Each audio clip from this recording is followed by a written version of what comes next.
You had a good thing, Iron Fist. You did, and you had to ruin it. You just had to. Here's my review for episode 7.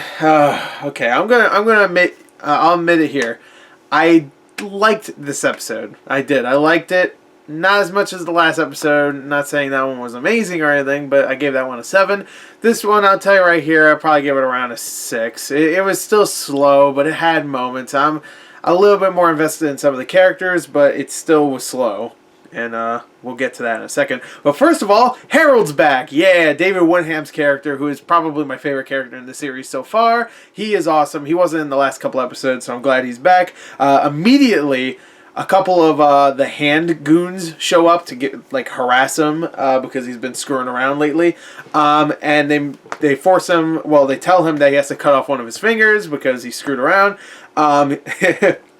They ask him about Iron Fist, and he's like, I don't know what the hell Iron Fist is. What is that, sex toy? So immediately, all right, that was pretty funny. And then Harold, actually, he says he doesn't know who Iron Fist is. He doesn't really talk to Danny at all. And then Danny shows up, so obviously that his cover's blown right there. So he starts murdering the two dudes. One of them's a huge dude, and the other one's like some scrawny dude. He starts stabbing the freaking scrawny dude, and Danny fights the other guy. And Danny's actually not really, I mean, it's like toe to toe. He's a big dude. And he's standing his ground. And then Harold comes up and slits that dude's throat. Oh, I love Harold. And by the way, while Danny and the big dude are fighting, Harold is continuously stabbing the other dude over and over again. And he makes it like it's like no big deal. And it's great. He also gets later on in the episode Ward, his son, to go and dump the bodies.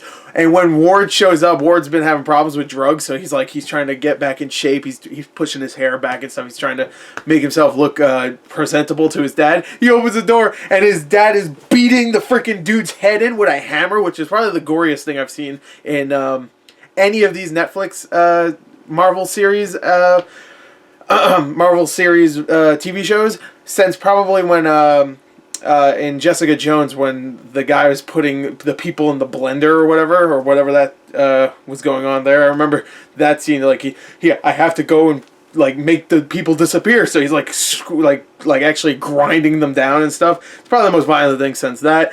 And he's doing it to knock out the teeth and all the other stuff, so the bodies are unidentifiable. And it's so good. It's so violent, and it makes me love Harold. So right there, that all happens.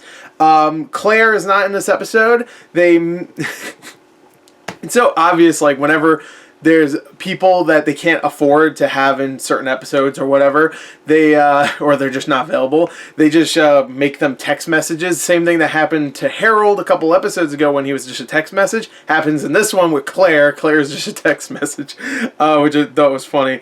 What the hell? Colleen and Danny's relationship improves to the point where they bone. Finally, they get to bone. Even though I would say their relationship has been okay so far, their chemistry, I felt like it should have waited a couple more episodes before they they got it in.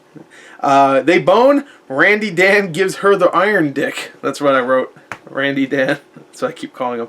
I really like all the stuff of Ward breaking down. I really do. Like last episode, he broke his hand just to try to get some pills. This one, he's just kind of hallucinating, and he looks terrible. His hair is all unkempt. His eyes are like bloodshot red, and he looks terrible considering what he looks like in the first couple of episodes.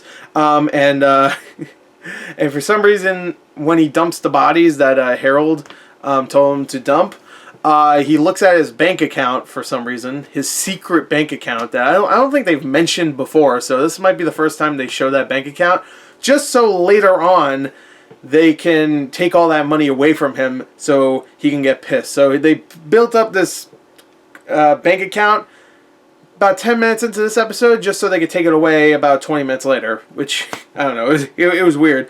Danny meets up with Madame Gao again. This time Madame Gao gives it to Danny. Oh boy, they don't fight or have sex, which makes me uneasy thinking about. But Madame Gao just pretty much tells him, like, you better just stay away from this saving people shit, okay? Stop messing with us. All right, you might be the Iron Fist, but I'm about to lay the smackdown on you. That's pretty much what she says. Also, it's revealed that Madame Gao is definitely a big part of Rand Enterprises or Industries, wherever it is, because she has her own room. She has her own office. A secret office, too, that nobody can go to. I will say the whole business side of this is incredibly lame with Joy and Ward and all that. There's even like maybe 3 boardroom meetings in this episode that are just incredibly lame. I'm just so sick and tired of even talking about it, let alone watching it. Last episode there was a board meeting, but it was actually interesting because we got to see Ward just lose his mind on the spot, which was the only reason why I thought that board meeting was okay. But here it's just, you know, like, you have to apologize, Danny, for what you did, blah, blah, blah. It was just all bullshit. Karen Page's name does get dropped in one of the board meetings, though, I should mention. Of course, Karen Page is from Daredevil. She's a big character. Joy, Ward, and Danny get forced out of Rand for some reason. They had of course, all the people in Rand, besides those 3 that I mentioned, had a secret board meeting where they excommunicated all these people, Joy, Ward, and Danny. I don't know. They haven't really gone into into detail yet, but that happened. Okay, Danny and Colleen get help from the Hatchetmen so they can go and try to save the chemist, the heroin chemist from the previous episodes. They fail. They do save him, but he dies, and he mentions some China town or something, or China city. Why can't I say that? City in China. It's the same city that Danny and his family were going to before their airplane went down. So I guess that's supposed to be like a reveal that maybe the Hand had something to do with it. And the last thing, Ward has been built up from the last couple of episodes as just being... He's losing his mind. Ever since Danny gave him that little thing of heroin so he can go investigate where it's from, and ever since he took it, he's just been out of control, and you had a good thing, Iron Fist. You had a good thing. You had a great villain, or not even a villain, just a great character. He wasn't even a villain really yet. I had a feeling they might have turned him into a villain, but they fucking got rid of Harold. Harold has been killed by Ward, his son. Ward is tired of all the abuse from his father, even though he fucking deserved all the abuse.